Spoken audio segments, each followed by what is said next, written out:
Hi, I'm Karen Aguirre, and I'm your host. I'm a first-generation American, and like many of us, I grew up learning how to listen closely to what was said and to what wasn't. This podcast was created to hold the stories that shaped us, especially the ones we didn't have the language or the permission to share at the time. Today, I am sharing Miguel's story, originally from Mexico City. Let's begin. What doesn't kill you makes you stronger.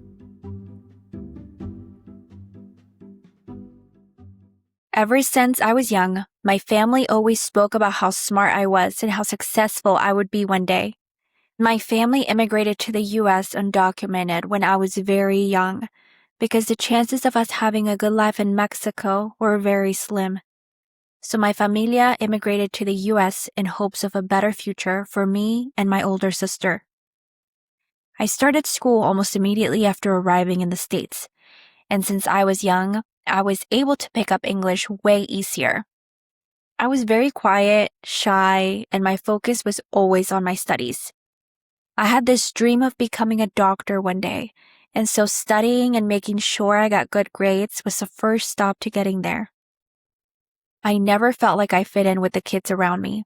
I usually sat alone at a lunch table, and so it was very easy for me to not lose focus on my goal. When I would get home, I would immediately do my homework without being told. And then, if there was still time before bed, I enjoyed reading. I really loved science and math. I was really good at those subjects.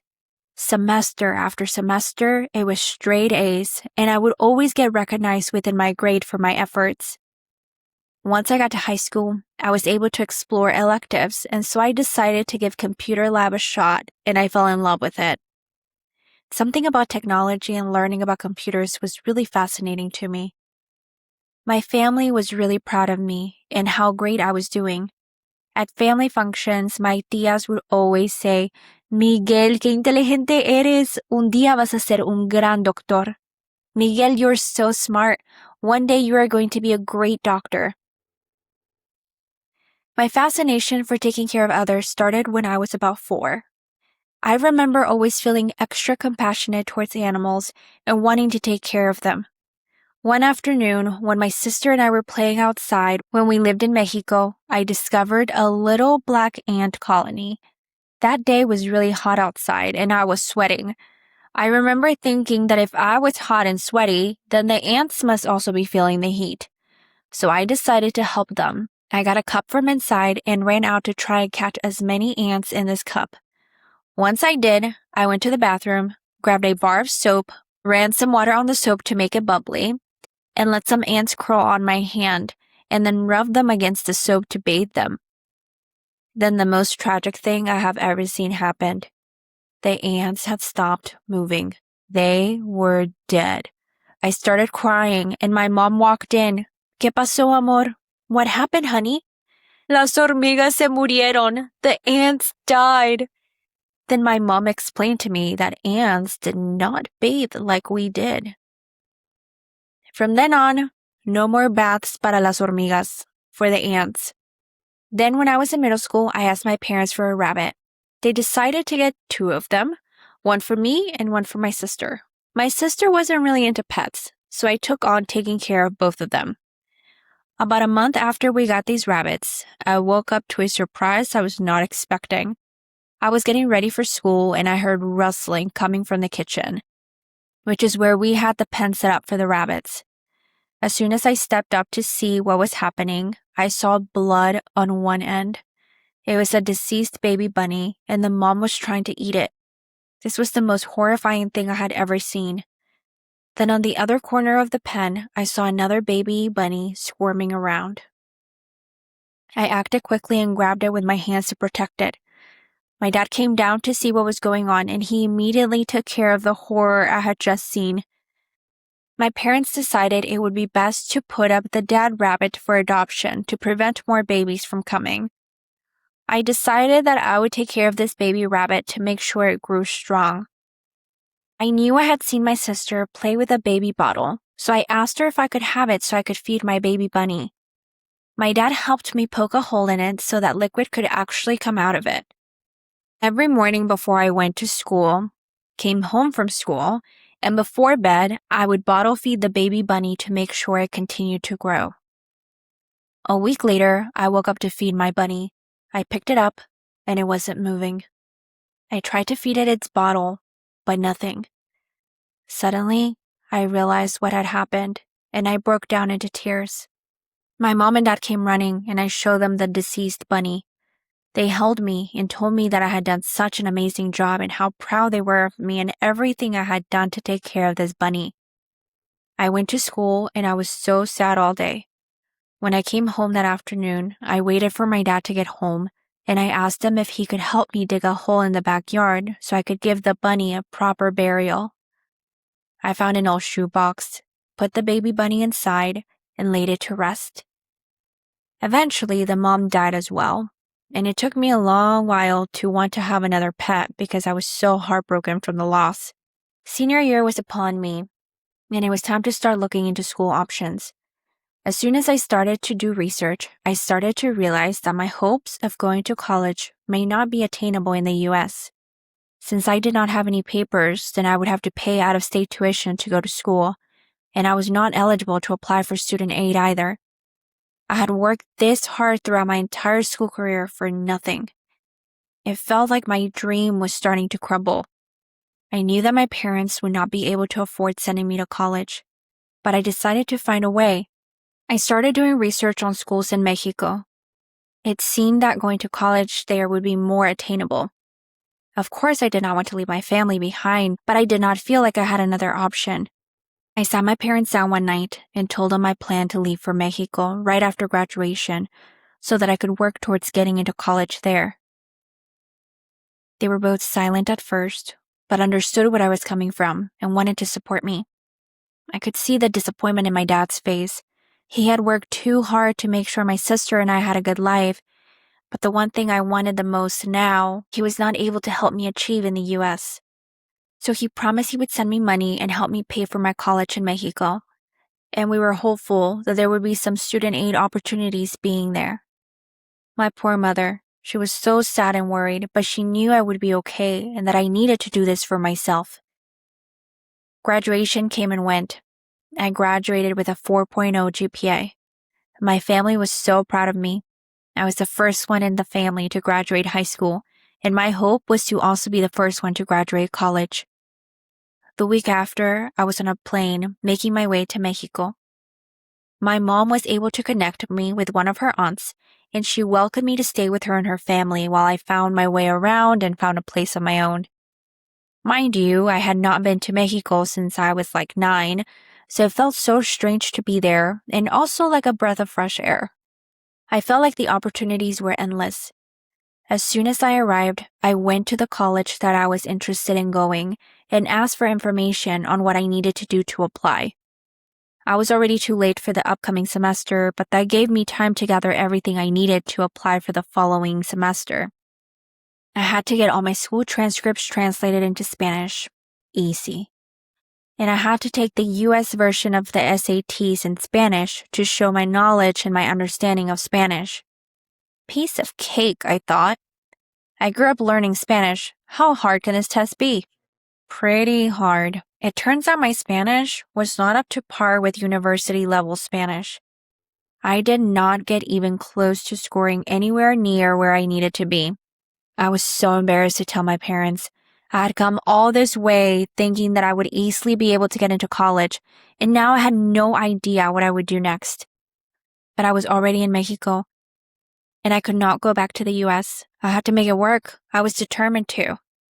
I knew I could not stay with my mom's family for long. Not because they did not want me there, but because I wanted to be comfortable and have my own independence. I looked for a job everywhere I could, and I ended up getting a job at a hotel at the front desk. They really liked that I was bilingual, so that played in my favor.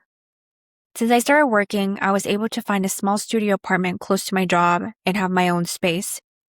The first few months were an adjustment, learning how to get around, getting to know my neighborhood, meeting new people. Luckily, I worked with several people who were around my age, and they would invite me to grab a drink after work at times. I started getting caught up with my work and the everyday hustle that I started to forget that my goal was to get into school to become a doctor. Eventually, I ended up getting let go of my job, and the job hunt began again. This time it wasn't easy. I was having a really hard time finding a new job, and I was having to ask my parents to send me money to stay afloat. I hated having to depend on my parents, especially since they had already supported me coming to Mexico to pursue my goal, and I had not been successful. I decided it was time to go back to the US because I would be better off there, and there would be more opportunities for jobs. I wanted to go back the right way this time, but the process turned out to be more complicated than I imagined, so I decided to immigrate back undocumented. A coyote was able to help me cross with false documents. It was quick, I had no issues getting back, and I was happy I made the decision. I found a job in a tire warehouse very quickly and was able to move up to management. Unfortunately, this is not what I wanted to do, but I had hope because DACA had just been approved. Deferred Action for Childhood Arrivals. This policy provided work permits to certain undocumented individuals brought over to the U.S. as children. This was my ticket to college, I thought, and soon I was slapped on the face again. I was denied because I exited the country. If I had not left, then I would have been approved, and I would have had my chance.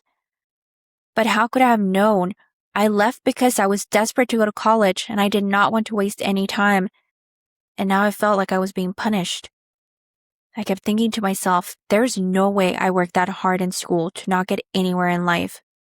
My parents had worked so hard to get me and my sister to this country so we could have better lives, and it felt like I had ruined that chance.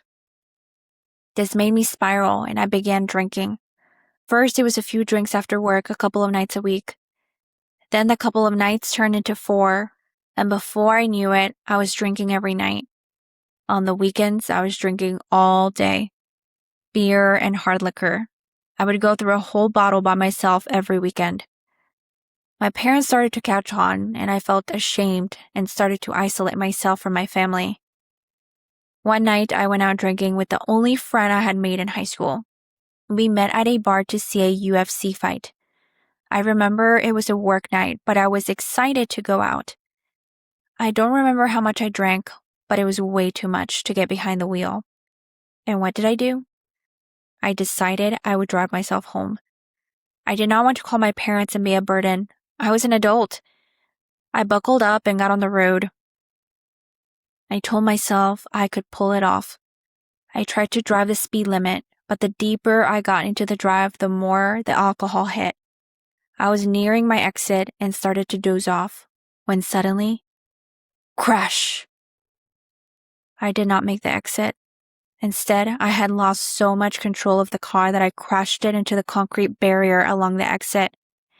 The airbag on my face and the impact made me alert, and pain shot up my right leg. I looked up and the whole front of my car was crushed. I started to panic. I frantically looked around to see if anyone was around. I knew that if someone called the cops that I could potentially be deported, and that was the last thing I needed. I could not get out of the car. The door was jammed, so I decided to call my dad for help. He answered right away. There was a worried hello on the other side.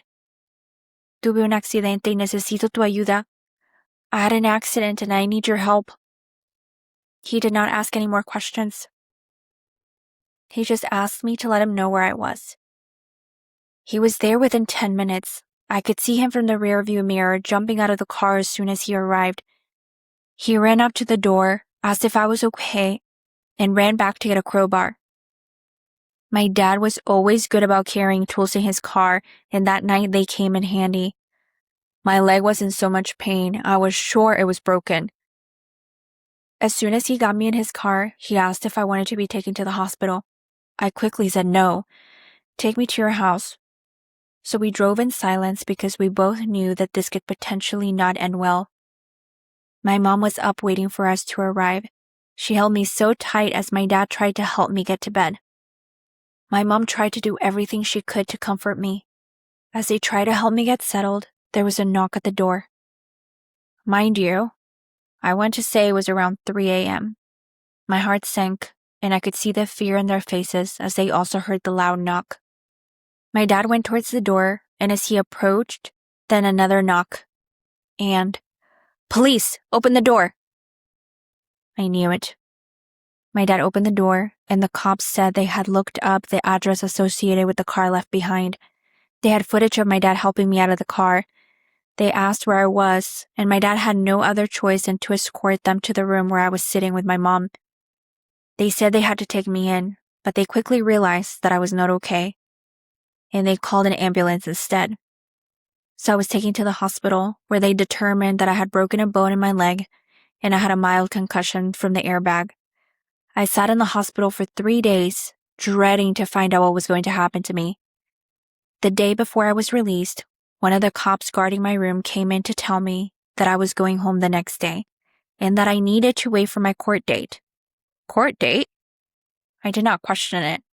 I was just so relieved that I would not be taken to jail. Once I was released from the hospital, I was not necessarily cleared to go back to work because of my leg. I was so frustrated because not working meant I was not making any money, and now I had even more to worry, not knowing what this court date would bring. A few weeks later, my court date was finally here, and thanks to my parents, I had been speaking to an attorney to prep me for this day. I was to do community service and pay a hefty fine, and even though it was a lot of money, I was happy that it was this and not a deportation. A year of community service later, I was finally free. I had done a lot of reflecting during this time, and although I was able to keep my job at the tire warehouse, I knew that my options were limited as far as what I was able to do with my future, and the car accident had crushed my soul. I was so angry at myself, the system, and I felt so hopeless. I knew that I did not have a future here, and now I was also so scared to drive, and this was not a life I wanted to live. So I decided to leave for Mexico again, this time for good. No turning back. Has it been easier? Absolutely not. It took me a whole year to find a job, and I am still trying to figure things out. If you are listening to this and a part of today's story feels familiar, I want you to know that this space is open to you. I'm inviting first-generation Americans and immigrants to share your stories on your own terms. A moment you still carry, a choice, a realization, a memory that shaped you. You can remain anonymous. You can change names and details. Your story will be narrated with care, not exposed. You can submit your written story by emailing inthesamebreathpodcast@gmail.com. Or you can request a Zoom interview to share your story. Please don't forget to leave a rating or comment, as this creates visibility for the podcast. Thank you for being here. Until next time. Hasta luego.